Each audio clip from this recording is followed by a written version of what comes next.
C'est du vent le cinéma, de l'illusion, des bulles, du bidon, disait Jean Gabin.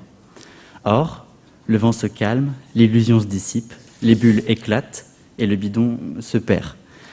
Le cinéma est donc, selon lui, voué à disparaître.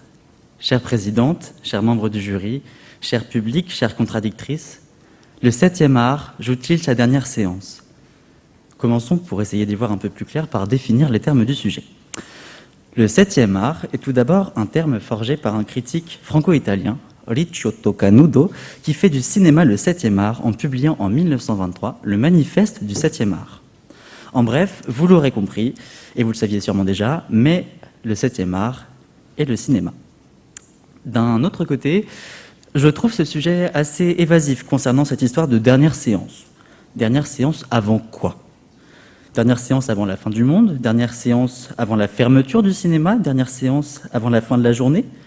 Parce que, dans ce cas-là, vous admettrez volontiers que tout établissement de cinéma doit, un jour, fermer ses portes, il ne peut être perpétuellement ouvert. Ainsi, il faut bien qu'à un moment ou à un autre, il joue sa dernière séance. On peut également interpréter ce sujet comme portant une interrogation sur l'avenir du cinéma. Et quand il s'agit de chercher ce qui menace l'industrie du 7e art, le streaming à Bodo, hein, Agnès? Elle est facile, là. Elle est bien. Et on ne l'a jamais faite, hein. Parce que, oui, c'est bien connu, Netflix, Disney+, et autres Amazon Prime font une rude concurrence aux salles obscures.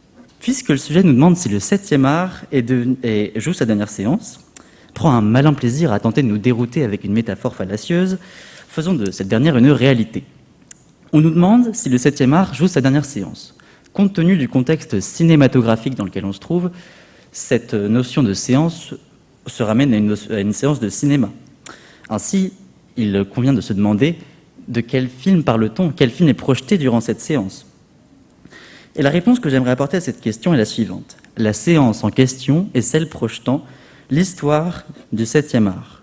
Celle-ci commence en 1895 avec les Frères Lumière, qui ont projeté le premier film de l'histoire intitulé « Sortie des Lumières » à Lyon. Après cela, l'expérience cinématographique est devenue incontournable. Des cinémas ont fleuri un peu partout dans le monde et la popularité du 7e art n'a fait que croître. C'est une expérience fantastique et populaire pour tous. Mais, mesdames et messieurs, cette histoire, cette séance ne s'arrête pas. Elle a certes un début, en 1895, mais n'a pour l'instant pas de fin, bien qu'il est certain qu'elle en connaisse une. Vous conviendrez cependant que cette séance qui se joue depuis 1995 donc, est la même grande histoire qui n'a de cesse de s'écrire, de se réinventer et de s'enrichir.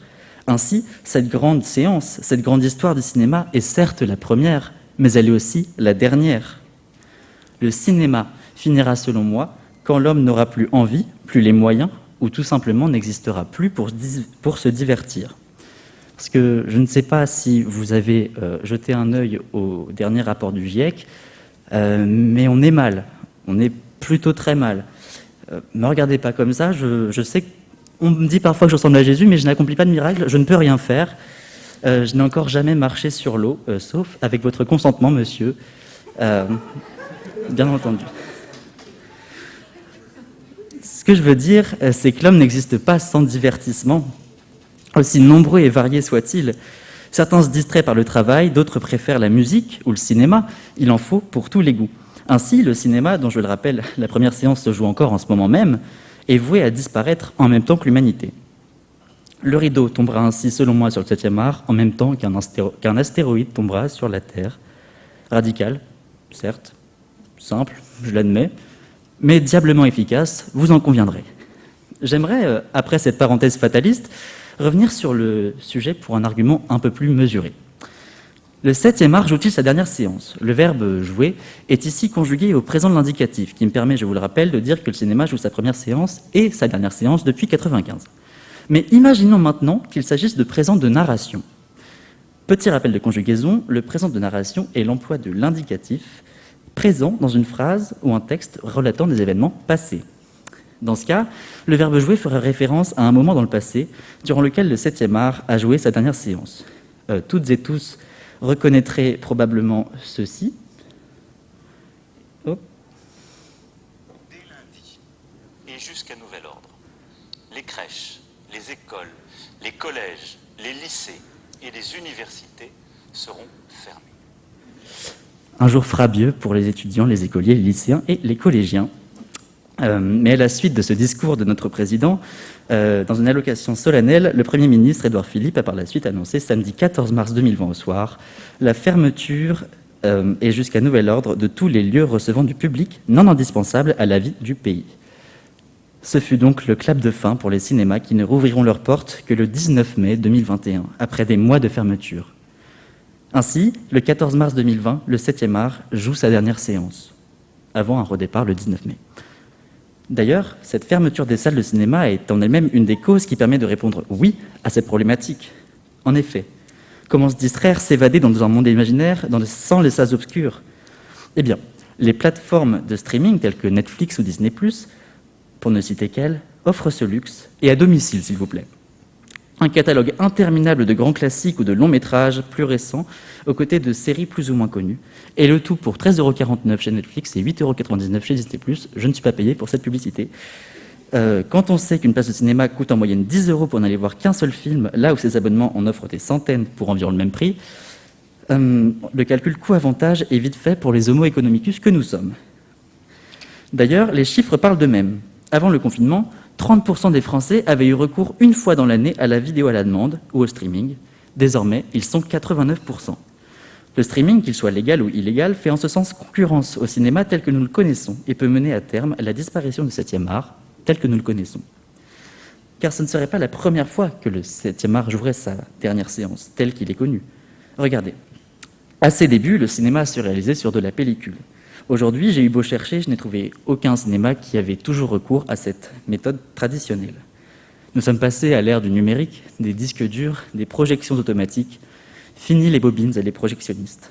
En ce sens, le 7e art joue sa dernière séance telle qu'il est connu, le jour où le dernier film enregistré sur bobine a été projeté. Il joue de même sa dernière séance telle qu'il était, le jour où la 4DX a été introduite dans nos salles. Et plus récemment, il joue sa dernière séance telle qu'il était, le jour où certains réalisateurs ont estimé plus prudent de sortir leurs films directement sur les plateformes de streaming plutôt que dans les salles obscures. Ainsi, à chaque fois qu'une nouveauté est introduite sur la façon de projeter les films, le cinéma connaît la fin d'une séance, joue sa dernière séance telle qu'il était, avant de se métamorphoser et de passer à l'opus suivant de son histoire. Pour résumer, on peut soit considérer que le 7e art joue sa dernière séance en continu depuis qu'il existe et disparaîtra en même temps que les hommes, soit que son histoire est divisée en différentes portions de temps, les séances, durant lesquelles il avait ses spécificités, séances qui furent les dernières avec l'introduction de nouveaux outils cinématographiques. Dans cette hypothèse, nous vivons la dernière séance du 7e art avant sa transformation. La 5D, qui sait. Mais en aucun cas, le cinéma n'est voué à disparaître. Le cinéma est bien trop cher aux hommes pour qu'ils le laissent mourir du jour au lendemain. Car comme le dit Jean-Luc Godard, la télévision fabrique de l'oubli, le cinéma fabrique des souvenirs. Merci.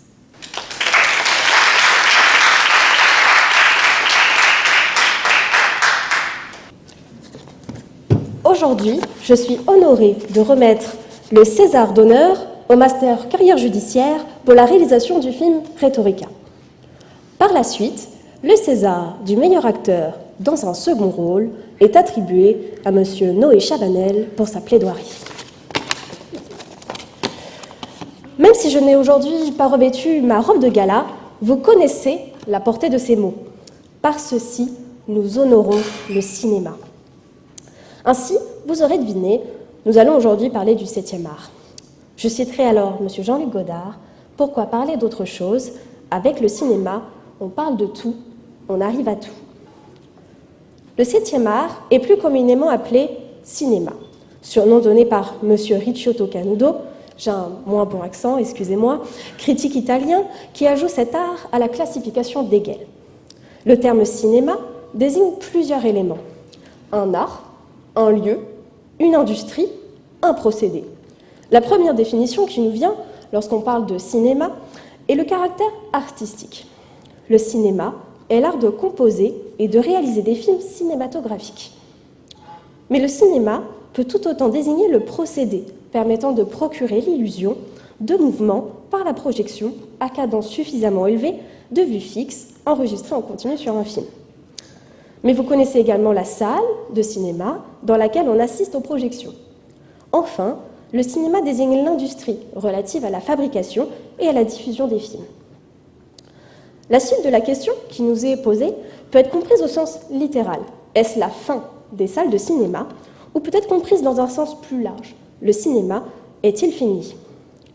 Je répondrai alors à cette deuxième question par évidemment la négative, en vous prouvant que dans toutes ces définitions, le cinéma n'est pas fini. J'ai bien conscience que le cinéma a été mis au devant de la scène ces derniers temps, et malheureusement pas pour les bonnes raisons. Les scandales, le Covid, les cérémonies désastreuses. Cependant, le cinéma continuera de briller de ses lettres de feu comme au temps d'Hollywood. Le cinéma est un point central de notre culture. Les références sont multiples. Je suis ton père, de Dark Vador, Vous ne passerez pas, de Gandalf, Une vodka martini mélangée au shaker mais pas la cuillère, de James Bond. Un grand pouvoir implique de grandes responsabilités, de l'oncle de Spider-Man. En parlant de Spider-Man, justement, celui-ci se trouve toujours à l'affiche avec près de 4,6 millions d'entrées. Encore aujourd'hui, ce film aura été celui le plus vu depuis la fin de la pandémie. Véritable effet de mode. Tout le monde est allé le voir, même ceux qui ne sont pas fans. Pour exemple, prenons mon groupe d'amis. Sur un groupe de 6 amis donnés, seulement un avait vu tous les Marvel précédents. Cet exemple nous montre que le cinéma est un véritable lieu de rendez-vous. On y retrouve ses amis, sa famille, son date. Le cinéma est un point central de nos villes. Les petits cinémas commencent même à ressortir de terre. Le Sirius, au Havre, et même le cinéma Noé, dans le coin le plus reculé de la France, Montivilliers. Même si la pandémie est passée par là, rien n'enlèvera le plaisir d'aller s'asseoir dans les fauteuils de velours rouge avec un paquet de pop-corn tout chaud à la main, l'excitation des lumières qui s'éteignent et du générique qui se lance. Sans même aller au cinéma, lorsque vous passez une soirée à deux avec votre moitié, qu'est-ce que vous faites? Netflix and chill. Mais cette expression n'évoque pas que l'idée de regarder un film, celle-ci est devenue universelle. D'autres plateformes se sont lancées dans cette industrie du cinéma et du streaming. Amazon, avec un bénéfice trimestriel de près de 2 milliards d'euros, et Disney, avec un bénéfice de plus de 29 millions de dollars au premier trimestre de son exercice en 2021. Ces nouveaux géants de l'industrie du cinéma participent même à l'effort de création. Bon, ce ne sont pas toujours des œuvres d'art dignes de ce nom. Bon, disons-le, de bons navets, quoi. Mais cela reste du cinéma. Et on n'avait pas besoin de ces plateformes pour en créer, justement, de ces navets. Et n'oublions pas que certains de leurs films ont été primés. Le film Marriage Story a reçu un Golden Globe de la meilleure actrice en second rôle. Le film The Irishman a été nominé dans 9 catégories différentes aux Oscars. Ces plateformes s'inscrivent dans l'avancée technologique qui touche tous les pans du cinéma. Après la 4D, il y a eu la 5D. Après le premier Planète des singes, où les effets spéciaux consistaient à déplacer des tableaux de peinture pour illusion du ciel qui bouge, de nouvelles versions sont sorties en 2005 avec des images de synthèse. Après le premier King Kong, qui était une sorte de peluche géante, des King Kong continuent de sortir presque chaque année, toujours plus impressionnants les uns que les autres. Le cinéma change, mais ce n'est pas parce qu'il change que cela marque son coup d'arrêt. Je dirais même le contraire. Nous abordons au fur et à mesure des années de véritables sujets de société. Nous ne sommes plus à l'époque où la femme jouait la ménagère et cervelée et l'homme le travailleur. Aujourd'hui, le cinéma va de plus en plus loin. Et c'est surtout par ce biais que je dirais que le cinéma n'est pas fini et est même en perpétuel changement. En effet, nous nous identifions de plus en plus aux personnages de ces productions. Et en dehors des sujets abordés, les effets spéciaux nous emmènent dans des univers magiques. Nous avons tous rêvé, enfants, avec Harry Potter, de monter sur un balai magique ou de jouer au Quidditch. Car le cinéma ne fait pas que raconter ce que nous vivons. Il peut nous amener à voyager. Nous amener, par les images, telles que les livres avec les mots, vers des terres inconnues, tout en restant assis. Je citerai alors les frères Scott.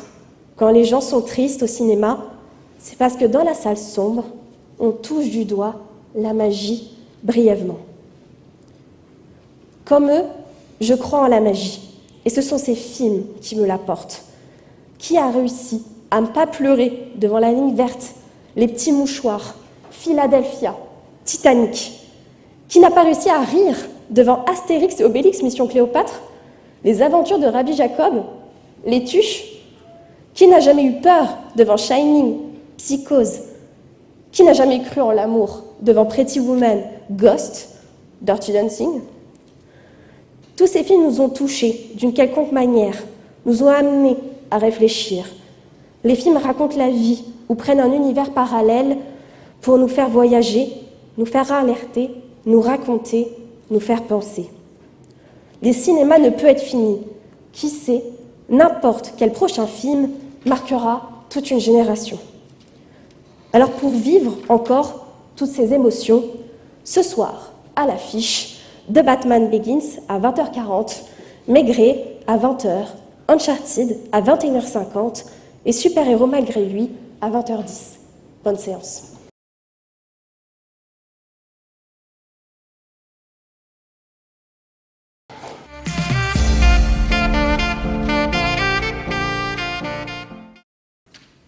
La photo sur le mot fin peut faire sourire ou pleurer, mais je connais le destin d'un cinéma de quartier. Il finira en garage, en building supermarché. Il n'a plus aucune chance, c'était sa dernière séance, et le rideau sur l'écran est tombé. Eddie Mitchell.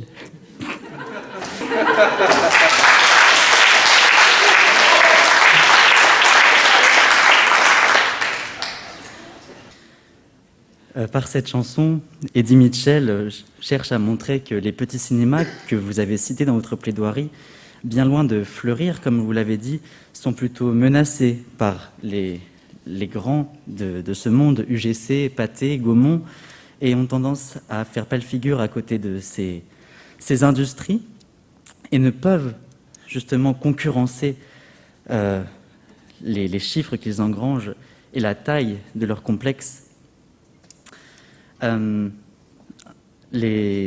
Par exemple, le cinéma, aujourd'hui, il y a le Gaumont, qui est au doc, que vous avez cité aussi, fait beaucoup plus de chiffre d'affaires que le Sirius, pourtant une très belle salle, je dois l'admettre, qui n'est qu'un cinéma de quartier. Les cinémas ont connu des temps de crise avec le Covid, et beaucoup de petites salles ont dû fermer leurs portes. Et sans la diversité offerte par l'ensemble de ces salles, le 7e art tel qu'il était a forcément joué sa dernière séance, puisque Gaumont, UGC, Pathé, toutes ces industries cherchent avant tout à réaliser un chiffre d'affaires important, là où les petites salles étaient plus enclines à accueillir les films d'auteur, les films indépendants, des films qui, certes, seraient un peu moins bourrés d'effets spéciaux ou de musique épique, mais seraient le reflet d'une société telle que le cinéma a été pensé à ses débuts. Aujourd'hui, à mon sens, le cinéma est devenu plutôt fanservice. Et même s'il s'est métamorphosé et qu'on peut aujourd'hui le trouver sur Netflix, comme vous l'avez dit, ce n'est pas la même expérience qui nous est offerte. Vous parlez de Netflix and chill, rester chez soi et regarder une série ou un film sur cette plateforme, mais pour moi, ça, ce n'est pas du cinéma. Le cinéma est avant tout une expérience.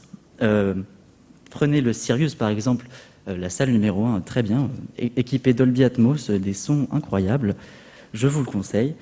À moins que vous n'ayez une salle de cinéma similaire chez vous, je doute que vous puissiez vous offrir cette expérience cinéma avec une télévision seule et quelques enceintes. De plus, vous abordez l'effet de mode, et vous avez cité pour ce faire Spider-Man. Mais encore une fois, pour moi, ces films, certes, ils font du cinéma, mais ils sont avant tout fanservice, au service des spectateurs, et sont là seulement pour répondre aux attentes de toutes ces personnes, à coup d'effets spéciaux et d'incroyables gags. Je veux dire, le dernier Spider-Man, attention spoiler, bouchez-vous les oreilles si vous ne l'avez pas vu, mais dans son scénario, il a combiné les trois anciennes sagas Spider-Man juste pour engranger du chiffre. Il n'y avait pas d'intérêt réel à l'histoire, même si elle est très bien, mais le fait est que l'intérêt n'était pas là, il n'y avait pas vraiment d'intérêt scénaristique à se faire se rencontrer tous les Spider-Man, toutes générations confondues. Vous avez commencé votre plaidoirie par me remettre très gentiment le César. Merci. J'aimerais remercier ma mère, qui... Mais... elle est au travail, la pauvre. Mais cependant, ces Césars que vous avez cités, aujourd'hui, l'audience qu'ils ont fait montre un certain désintérêt du public par rapport au cinéma, puisque la 47e cérémonie des Césars, qui s'est déroulée le 25 février 2022, a fait moins d'audience que Maison à vendre sur M6, ce qui est assez parlant.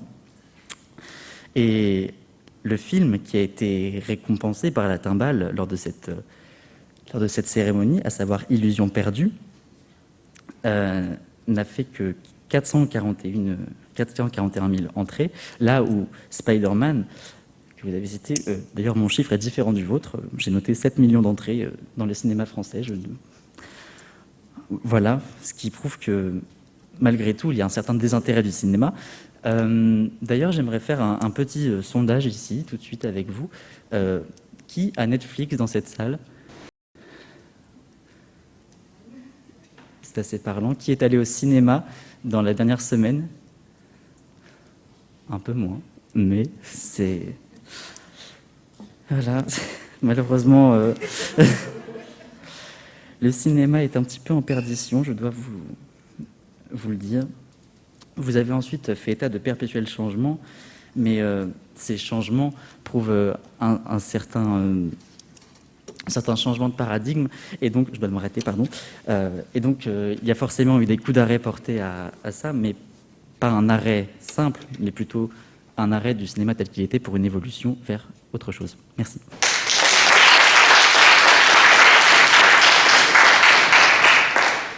J'aimerais commencer en revenant sur votre idée comme quoi le cinéma pourrait s'arrêter comme on n'en aurait plus envie, on n'en aurait plus les moyens. Cependant, le cinéma raconte la vie. Comment on pourrait arrêter ça ? Comment on pourrait arrêter d'écrire ? Comment on pourrait arrêter de produire ces magnifiques films qui nous font penser, nous font prendre du recul sur notre existence ? Ensuite, vous avez pu évoquer que le cinéma était en perdition et que les salles étaient en perdition. Mais j'aimerais revenir sur la définition du cinéma. Le cinéma n'est pas que la salle de cinéma. Le cinéma est une industrie et peut aussi être véhiculé par les sites de streaming. Alors certes, les sites de streaming, c'est pas du goût de tous, et je sais que les films qui sont sortis récemment, comme Spider-Man, sont des grosses industries. Cependant, ça reste du cinéma. Le cinéma est également une industrie. Il est là aussi pour faire du chiffre, ce n'est pas qu'un art. Donc pour moi, le cinéma, même si Spider-Man a fait beaucoup d'entrées et n'est pas approuvé par tous, il reste du cinéma. Vous avez pu évoquer également les pellicules de cinéma et les pellicules de film, et comme quoi elles n'étaient plus existantes. Alors certes, oui, mais c'est qu'un moyen de produire le cinéma. Vous avez pu évoquer vous-même les sites de streaming. Ensuite, vous avez pu évoquer la pandémie. Mais je dirais que la pandémie a réduit tout l'art à néant. Les théâtres, les musées sont désertés de plus en plus, et il n'y a pas que le cinéma. Il faut un temps pour que les personnes retrouvent les salles de cinéma. Ensuite, je dirais que même pendant la pandémie, le cinéma n'était pas fini. TF1, France 2 diffusaient des films chaque soir pour rassembler les familles avec des millions de vues par soir devant ces films de des générations précédentes et qui rassemblent les générations. Ensuite, vous avez pu évoquer que les petits cinémas étaient en perdition. J'aimerais revenir sur cette idée. On a quand même le Tetris en haut, qui fait plutôt des films documentaires et plutôt indés, je dirais. Le Sirius et Noé, rien que dans 20 km autour du Havre, et on n'a qu'une grande industrie, le Gaumont-Pâté. Alors oui, on a toutes ces salles de cinéma, ça nous fait quand même un large choix, avec des films plutôt indépendants et des films de grande envergure. Donc je dirais que le cinéma n'est pas fini, justement, il se diversifie. Et avec ces salles de cinéma, avec ces petites salles de cinéma, on peut toucher à tous ces films et ces documentaires. Ensuite, vous avez pu, je dirais pour finir, vous avez pu évoquer que les films et les séries sur les sites de streaming réduisaient le cinéma. Mais je dirais que je garderai mon idée principale que le cinéma change. On a par exemple un Golden Globes de la meilleure série télévisée. Le cinéma change, on a de nouveaux acteurs comme Timothée Chalamet, Tom Holland, Zendaya. Le cinéma se transforme avec de nouvelles figures. Certes, il n'est pas celui qu'on a connu, mais il reste du cinéma, et peut-être pas dans les définitions initiales, mais on peut assister aujourd'hui à une révolution. Je vous remercie.